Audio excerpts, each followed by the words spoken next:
कुंभ राशि वालों, ये औरत आपको धोखा देकर पछता रही है, फिर से संबंध बनाना चाहती है, नाम इनका अभी जान लो। शनिदेव महाराज की जय दोस्तों। आज मैं आपको एक ऐसी औरत के बारे में बताने जा रही हूँ जिसने अतीत में आपको धोखा दिया था और अब वो उसके लिए बुरी तरह से पछता रही है। आपकी कुंडली के ग्रह नक्षत्र साफ तौर पर बता रहे हैं कि ये औरत फिर से आपसे संबंध बनाना चाहती है। उसे एहसास हो गया है कि उसने आपके साथ बहुत गलत किया था और अब वो उस गलती को सुधारना चाहती है। दरअसल शनिदेव महाराज का न्याय ये है कि जो व्यक्ति किसी का बुरा करता है उसे अपने कर्मों का फल भुगतना पड़ता है। इस औरत ने भी आपको धोखा देने के बाद जीवन में बहुत कष्ट झेले हैं। उसके जीवन में परेशानियां आई हैं और उसे समझ आ गया है कि आप उसके जीवन में कितने महत्वपूर्ण थे। अब वो दिन रात आपको याद करती है और सोचती है कि काश उसने आपको धोखा ना दिया होता। ये औरत अब आपकी कदर करना चाहती है और आपको खुश रखना चाहती है, लेकिन अब सवाल ये उठता है कि आप इस स्थिति को कैसे हैंडल करेंगे। आपको ये तय करना होगा कि क्या आप इस औरत को से दूसरा मौका देना चाहते हैं या नहीं। शनिदेव महाराज की कृपा से अब आपके पास वो शक्ति है जिससे आप इस स्थिति को अपने अनुकूल बना सकते हैं।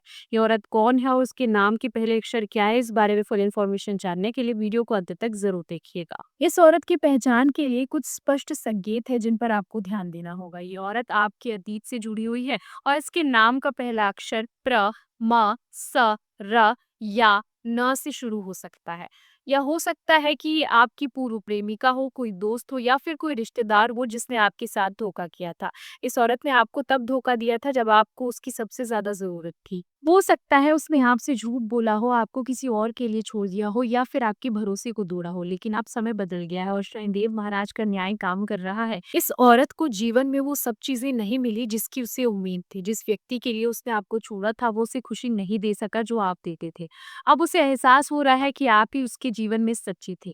वो अपनी गलती मानने के लिए तैयार है और आपसे माफ़ी माँगना चाहती है। ये औरत हमेशा आपको याद करके रोती है और भगवान से प्रार्थना करती है कि काश वो समय वापस आ जाए जब आप उसके जीवन में थे। लेकिन अब ये औरत डरती है कि कहीं आप उसे हमेशा के लिए दूर ना कर दें। अब ये सवाल है कि आपको क्या करना चाहिए?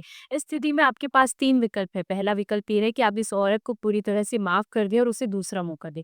यदि आप ये विकल्प चुनते हैं तो आपको बहुत सावधान रहना होगा। आपको ये सुनिश्चित करना होगा कि ये औरत सच में बदल गई है और फिर से आपको धोखा नहीं देगी। दूसरा विकल्प ये है कि आप इस औरत को माफ़ तो कर दें, लेकिन उसे अपने जीवन में वापस ना आने दें। आप उसके साथ सामान्य दोस्ती का रिश्ता रख सकते हैं, लेकिन कोई गहरा संबंध नहीं बनाना। तीसरा विकल्प ये है कि इस औरत को बिल्कुल माफ़ ना करें और उससे कोई रिश्ता ना रखें। हर विकल्प के अपने फ़ायदे और नुकसान हैं। शनिदेव महाराज की कृपा से आपको शक्ति मिली है जिससे आप अपने फैसले खुद ले सकते हैं। अब ये औरत आपकी ज़रूरतमंद है, आप उसकी नहीं। इसलिए जो भी फैसला आप लेंगे वो आपकी शर्तों पर होगा। लेकिन याद रखिए कि माफ़ करना एक महान गुण है और भगवान माफ़ करने वालों को पसंद करते हैं। इस स्थिति को सही तरीके से हैंडल करने के लिए आपको शनिदेव महाराज की विशेष कृपा की ज़रूरत होगी। पहले आप अपने मन को शांत करें और इस पूरी स्थिति के बारे में ठंडे दिमाग से सोचें। कोई भी जल्दबाजी में फैसला ना लें। शनिदेव से प्रार्थना करें कि वे आपको सही रास्ता दिखाए। यदि ये औरत सच में आपसे संपर्क करे तो उसकी बातों को सुने, लेकिन तुरंत कोई वादा ना करे। उसे समय दे कि वो अपने कर्मों के लिए पश्चाताप करे और साबित करे कि वो बदल गई है। अगर आप उसे दूसरा मौका देने का फैसला करते हैं तो कुछ शर्त भी रखें। वो आपसे पहले माफी मांगे, अपनी गलती स्वीकार करे और भविष्य में कभी धोखा ना देने की कसम खाए। शनिवार के दिन शनिदेव की पूजा करें और उनसे प्रार्थना करें कि वे आपको सही निर्णय लेने की शक्ति दे। काले कुत्ते को भोजन दें और गरीबों में काले कपड़ों का दान करें। ओम शन शनिश्चराय नमः मंत्र का जाप करें और अपने दिल की आवाज सुने। याद रखिए कि शनिदेव महाराज न्याय के देवता हैं और वे हमेशा सच्चाई का साथ देते हैं। आप जो भी फैसला लेंगे वो आपके भले के लिए ही होगा।